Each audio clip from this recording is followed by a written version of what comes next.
Real লাইফে এইভাবে কখনো সিন্ড্রেলা সাজতে পারবো সেটা আমি আসলে কখনো ভাবতেই পারি। এই হাতে আমার হাজবেন্ড আমাকে আজকে সিন্ড্রেলা সাজিয়েছে। জীবনে আমি আসলে এতটুকুই চেয়েছিলাম আমার হাজবেন্ড আমাকে সবসময় পরীর মতন সাজিয়ে রাখবে। আসসালামু আলাইকুম এভরিওয়ান, চলে আসলাম আপনাদের মোস্ট রিকোয়েস্টেড ব্লগ নিয়ে আমি কিভাবে প্রিন্সেস সেজেছি। কিছুদিন আগেই আসলে আমি টিকটকের মাধ্যমে আমি এই প্লেসটা খুঁজে পাই। টিকটকে আসলে অনেক প্লেস পাওয়া যায় জাপানে। এখানে আপনি রেন্টেড ড্রেস নিয়ে খুব সুন্দর করে একটা প্রিন্সেস লুক দিতে পারবেন। আমি আসলে অনেকদিন ধরেই চাচ্ছিলাম আমি একটা প্রিন্সেস লুক দিব। আর প্লেসটা একদম ভিনটেজ টাইপের ছিল এন্ড এই প্লেসটা দেখার পর আসলে আমার ফিল হয়েছে আমাকে এখানে যেতেই হবে। এখানে যাওয়ার আগে আমি আসলে ডিসাইড করেই গিয়েছিলাম যে আমি পিঙ্ক কালারের গাউনটা পরবো, যেটা আপনারা ভিডিওর প্রথমেই মেয়েটাকে দেখতে পেলেন। সেই গাউনটা না থাকায় আমাকে হচ্ছে এই স্কাই কালারের গাউনটা পরতে হয়েছে। চলে তাহলে ব্লগটা শুরু করি এন্ড ডিটেলসে আপনাদের সাথে সবকিছু শেয়ার করব। আমি রাত 3টা বাজে ঘুম থেকে উঠে আমি এখন চুলটাকে কার্ল করে নিচ্ছি, কারণ আমি চাচ্ছিলাম যে হেয়ারটা একদম সুন্দর কার্ল থাকে। একটু করে পুরো হেয়ার আমি সুন্দর করে কার্ল করে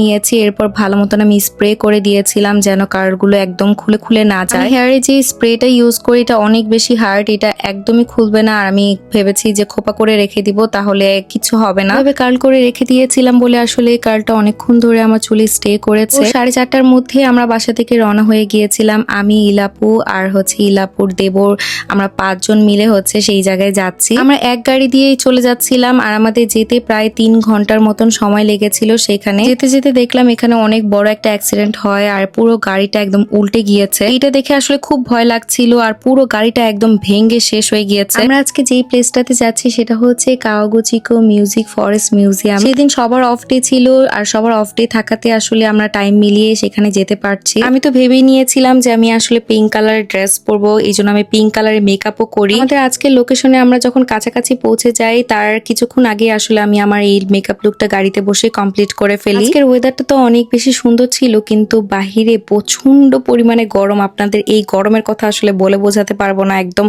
গা পুড়ে যাওয়ার মতন গরম। এখানে যেতে যেতে আমরা মাউন্ট ফুজির খুব সুন্দর একটা ভিউ দেখতে পেয়েছি আর একদম মেঘ দিয়ে পুরো ঢাকা ছিল। প্রায় 140 কিলো ড্রাইভ করে আমরা সেই জায়গায় যাচ্ছি আর আমি হাতে খুব সুন্দর একটা পিঙ্ক কালারের নেল পরে নিয়েছিলাম। নেলসটা আসলে আমি হাতে বেশিক্ষণ রাখতে পারিনি কারণ এটার গ্লুটা একদমই ভালো ছিল না। ফাইনালি কতক্ষণ ড্রাইভ করার পর আমরা সেই জায়গায় পৌঁছে গিয়েছি আর এখানে পার্কিং কিন্তু একদমই ফ্রি। আর এদিক দিয়ে হচ্ছে আমরা সবাই মিলে হাসাহাসি করছিলাম সীমান্তর জুতা নিয়ে। মেনলি হচ্ছে সীমান্ত আর ইয়াসিন ভাই আজকে ফর্মাল পরবে। ফর্মালের সাথে আসলে যেই জুতাটা যায় সেই জুতাটা সে একবারে পরে নিয়েছিল, সে হচ্ছে সেখানে যেয়ে চেঞ্জ করবে। আর হাফ প্যান্টের সাথে এটা দেখতে আসলে অনেক বেশি উইয়ার্ড লাগছিল। মিউজিয়ামটাকে কেন মিউজিক ফরেস্ট বলা হয়েছে এটা আসলে ভিতরে যাওয়ার পরে আমি বুঝতে পেরেছি। মিউজিয়ামটা কিন্তু সবসময় খোলা থাকে না, উইকে মেবি হচ্ছে 4 দিন খোলা থাকে। সকাল 10টা থেকে মেবি বিকাল 5টা পর্যন্ত হচ্ছে এই মিউজিয়ামটা ওপেন থাকে। আমরা হচ্ছে সকাল সকালই চলে গিয়েছিলাম। ঢুকতেই দেখতে পেলাম কি সুন্দর সুন্দর গোলাপ ফুল আর এই গোলাপ ফুলগুলোর ঘ্রাণ এত ভালো লাগছিল, একদম বাংলাদেশের যে গোলাপ ফুলের ঘ্রাণটা থাকে সেই ঘ্রাণটাই পাচ্ছিলাম। আর আমরা সবাই মিলে এন্ট্রি করেছিলাম 10:30 বাজে আর 10:30টার মধ্যেই যে দেখি যে এত মানুষ এখানে লাইন ধরে আছে টিকিটের জন্য। এখানে আমাদের পার পার্সন টিকিট লেগেছিল 1800 ইয়েন করে। এন্ড এন্ট্রিতে ঢোকার পরে এখানে হচ্ছে আমরা রেন্টাল যে ড্রেসগুলো আছে সেই ড্রেসগুলো দেখছিলাম। এখানে আপনারা রেন্টাল ড্রেস পেয়ে যাবেন। মানে এই মিউজিয়ামটাতে মানুষ আসে হচ্ছে সুন্দর সুন্দর ফটোশুট করার জন্য। আমরা আসলে ভেবেই নিয়েছিলাম এখান থেকে রেন্টালের ড্রেস নিয়ে পরে তারপর আমরা ছবি টবি তুলবো। এখানে রেন্টাল ড্রেসের প্রাইস শুরু হয় 2000 থেকে 4000 মধ্যে, মানে আপনি একটা মোটামুটি ড্রেস নিতে পারবেন।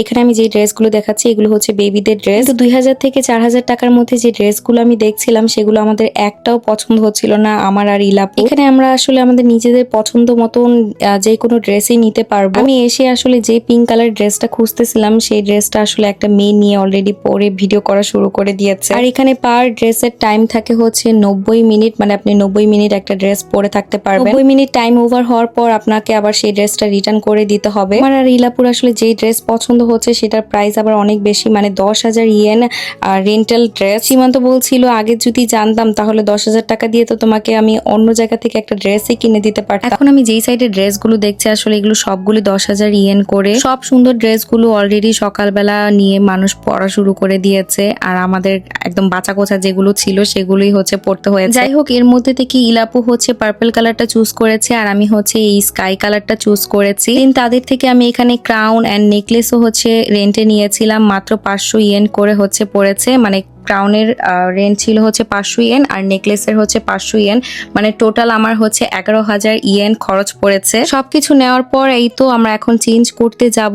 এর মধ্যে আমরা একটা ট্রানজেকশন ভিডিও বানানোর চেষ্টা করছিলাম, এর মধ্যেই দেখলাম একটা বেবি হচ্ছে খুব সুন্দর একটা ড্রেস পরেছে। এরপর তাদের ট্রায়াল রুমে যেয়ে আমি চেঞ্জ করে ফেলি। এটা একটা হচ্ছে স্লিভলেস গাউন ছিল, এখানকার ম্যাক্সিমাম গাউনই আসলে স্লিভলেস, আমি আগে থেকেই দেখে এসেছিলাম। আমি যেহেতু পিঙ্ক কালার গাউনটা পরতে চেয়েছিলাম এই জন্য আমি ভিতরে ইনারটাও আসলে পিঙ্ক কালার নিয়েছি, সাথে হচ্ছে আমার হাজবেন্ডের যে শার্টটা পরেছে সেটাও আমি পিঙ্ক কালার এনেছিলাম। ভাগ্যক্রমে সেই ড্রেসটা আসলে আমার কপালে ছিল না, এটাই আমার মনে হয় কপালে ছিল, তাই আমি এটাই পরেছি। আমি আসলে স্লিভলেস ড্রেস পরতে একদমই কমফোর্টেবল ফিল করি না, তাই আমি ভিতরে একটা ইনার দিয়ে এই ড্রেসটা খুব সুন্দর করে ক্যারি করেছি। ড্রেসটা পরতে আসলে আমার অনেক বেশি কষ্ট হয়েছে, এটার অনেক বেশি ওয়েট ছিল। আমার হাজবেন্ড আমাকে হেল্প করেছে এই ড্রেসটা পরার জন্য। আর যেই রুমটাতে আসলে আমরা চেঞ্জ করেছি সেই রুমটা এত সুন্দর ছিল, এত ভিন্টেজ টাইপের একটা রুম ছিল। প্রত্যেকটা চেঞ্জিং রুম একদম আলাদা আলাদা ভাবে সাজানো। আর এখানে যে ড্রেসগুলো দেখতে পাচ্ছেন এগুলো আমাদেরকে রেন্টে দেয়নি, এগুলো হচ্ছে ওয়েডিং এর জন্য। লাইক আপনারা যদি কেউ এখানে ওয়েডিং ফটোশুট করতে চান এই গাউনগুলো পরে কিন্তু এখানে ওয়েডিং ফটোশুট করতে পারবেন। আমার কাছে মনে হচ্ছিল আমাদের দুইজনকে সেই দিন অনেক বেশি ভালো লাগছিল। আপনারা অবশ্যই কমেন্ট করে জানাবেন আমাদের দুইজনকে কেমন লাগছে। এই তো একদম আমি রেডি টেডি হয়ে এখন আমি সিঁড়ি দিয়ে উপরে উঠে যাচ্ছি। এখন আমি পুরো মিউজিয়ামটা ঘুরে ঘুরে খুব সুন্দর করে ছবি তুলবো আর ভিডিও করবো। যদি আমার ওয়েট লস না করতাম আসলে এই ড্রেসটা মনে হয় আমার কখনোই হতো না।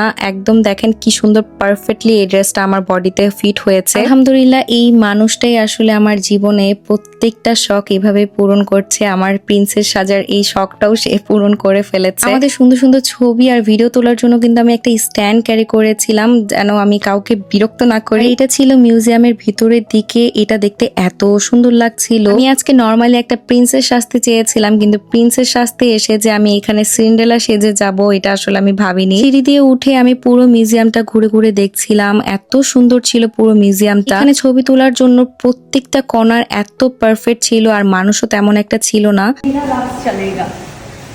ये मेरा घर है, देखो कितना सुंदर है ना। बहुत इसमें मैं रहती हूँ। যাই হোক আমরা দুইজন আসলে নিজে নিজে এখানে প্রিন্সেস সাজার ভাইব নিচ্ছিলাম। আসলে এখানে একটা প্রিন্সেস সাজার একটা আলাদা রকমের ভাইব আছে। আমি বলবো আপনারা জাপানে যারা আছেন মাস্ট বি আপনাদের এই প্লেসটা একবার হলো ভিজিট করা দরকার। মারাত্মক সুন্দর একটা প্লেস। ড্রেস পরার আগে আসলে দুজনে একদমই বুঝতে পারিনি ইলাপু হচ্ছে রাপানজেল সেজে যাবে, আমি হচ্ছে সিন্ড্রেলা সেজে যাব। আপনারা তো অলরেডি আমাদের সেই ছবিগুলো দেখেই ফেলেছেন যে আমাদের ছবিগুলো কত সুন্দর এসেছে। এই কালার কম্বিনেশনটা আসলে আমাদের অনেক সুন্দর মানিয়েছে। সব আপুরাই আসলে অনেক সুন্দর সুন্দর কমেন্ট করেছেন আর কিছু কিছু হেটার্স তো আছেই যারা ব্যাড কমেন্ট করার জন্যই থাকে। বিশ্বাস করেন আমি আপনাদের কথা এখন আর একদমই গায়ে মাখি না, আমার কোনো যায় আসে না। আমি আর ইলাপু লাইক ফুল ডে সেখানে অনেক বেশি এনজয় করেছি। মিউজিয়ামটা আসলে অনেক বড়, একদম ন্যাচারাল পরিবেশ দিয়েও খুব সুন্দর করে সাজানো। সাথে কিন্তু অনেকগুলো রেস্টুরেন্ট ছিল কিন্তু আমরা সেখানে রেস্টুরেন্টে বসিনি। আমরা আসলে ছবি তোলা নিয়ে অনেক বেশি ব্যস্ত হয়ে গিয়েছিলাম কারণ 90 মিনিট পর আসলে ড্রেসটা আমাদেরকে রিটার্ন করে দিতে হবে। বাহিরে এত পরিমাণে গরম আর রোদ ছিল, আমার তো একদম হাতের অবস্থা একদম খারাপ হয়ে যায়, আমার পুরো হাতে একদম সানবার্ন হয়ে গিয়েছে। খুব সুন্দর একটা মিউজিক হচ্ছিল, সাথে এই ওয়াটার ডান্সটাও দেখছিলাম।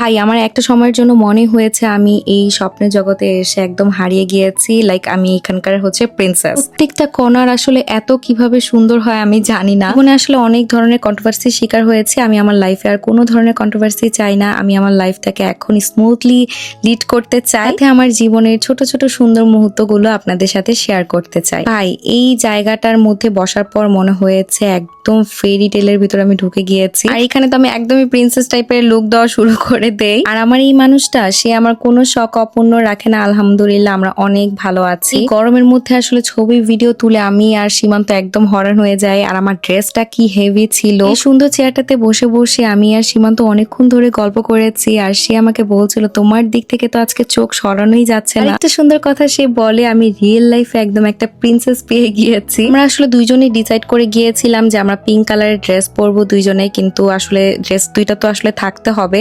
সেও হচ্ছে পিঙ্ক কালার হিজাব ইনার সবকিছুই নিয়ে গিয়েছে। কি আর করার, লাস্টে আমরা এই ড্রেস দুইটাই হচ্ছে পরে ফেলি। আর এখানকার বাহিরের পরিবেশটা এত সুন্দর লাগছিল, আপনারা হয়তো বা ভিডিও দেখেই বুঝতে পারছেন যে জায়গাটা আসলে কতটা সুন্দর। আর আমি হিল পরে অনেকক্ষণ হেঁটেছি, আর এদিক দিয়ে আমার হিলের অবস্থা দেখেন, আমার খুঁড়োটাই হচ্ছে ভেঙে গিয়েছে হিলে। আমি এইভাবেই আসলে তার লাইফে সবসময় প্রিন্সেস হয়ে থাকতে চাই, সে যেন আমাকে সবসময় এইভাবে প্রিন্সেস ট্রিটমেন্ট করে। জীবনে একটা ভালো মানুষ চুজ করেছি, যে মানুষটা আমাকে এখন একদম পরীর মতন সাজিয়ে রেখেছে। আমরা যেহেতু আজকে মিউজিক ফরেস্ট মিউজিয়ামে এসেছি, এখানে তো অনেক সুন্দর সুন্দর মিউজিক শুনতেই হবে। বসে বসে আমরা মিউজিক শুনছিলাম।